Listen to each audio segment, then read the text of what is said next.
When I first got on stage, I felt pretty arrogant, I would say. I was kind of cocky. I felt like I needed to represent for everyone else on stage. I was really sassy. I wanted every single part, any part that I thought I should have, I thought I needed to get it. Because I knew my worth. I knew I could sing and I knew I could act, so it was like, why doesn't anybody else see this in me? I absolutely loved being on the stage. When I was younger, I grew up watching a lot of musicals, so I remember watching Annie and just thinking, I love what she's doing. She was singing, she was acting, she was dancing, and I just completely fell in love with the idea for doing that as a career. I've always wanted to be a performer. I never let anybody tell me like, oh, you need to plan B, you need to do this, you need to do that. No, I wanted to be a performer. It's who I am, and that's always what I wanted to do. I began writing probably around the first grade. I was texting my best friend and we were talking about how great it would be if we had our own TV show together. You know, we would sneak into mindless behavior concerts and all that kind of stuff, and I was like, why don't we do it? And I don't know if she took me seriously at that point, but I was very, very serious about it. And that night, I wrote out the basis of the show.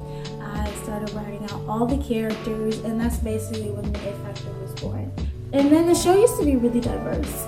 We had all different kinds of characters, but with everything that's happening in the world right now, and in America, I decided that what we really needed was an all-black cast to help with a lot of the issues that are happening right now.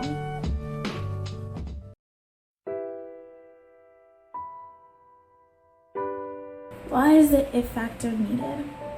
Well, I asked you to think about how blacks used to be portrayed. In Shirley Temple, they were portrayed as stupid, dumb, they didn't know English very well, they always said massa, they were just idiots, really.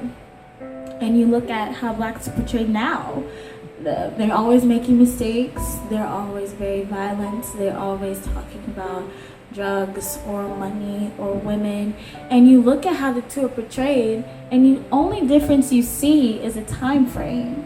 You don't see the difference in who the people have become, except one is talking about it for themselves and the other was being forced to talk about it because that's all that they were given. Another thing that is needed is, one thing my mom mentioned to me that shows like a different world and the coffee show gave her was a look into life and into culture. We don't have a show that gives the voice of young people who are about what's happening in the country. We were political, we were about, sexual, we were about fashion, we were about everything. Because in a country where the young people are silent, that country is on its way down. I grew up in theater and in ballet, so I've seen ballets, I've seen plays. Because of who I am, I listen to jazz music, I listen to rock, I listen to country, I listen to everything.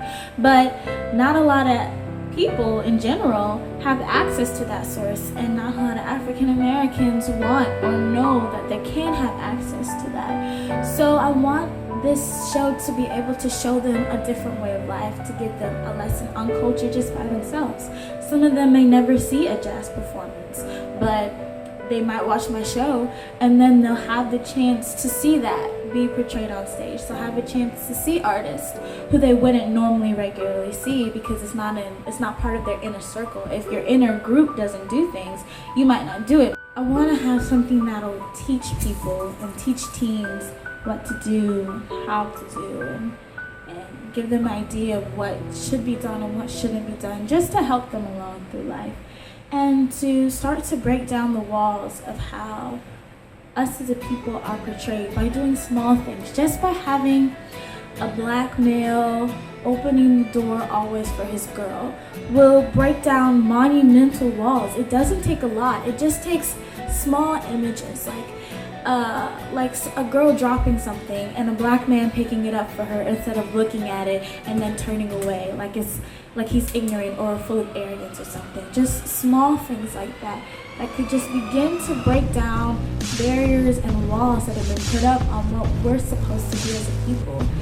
And with the characters, you create individuals that create a long-lasting effects that do these types of things for other people, and bringing everyone into a sense of, okay, they're different, there are also people, it's time that we see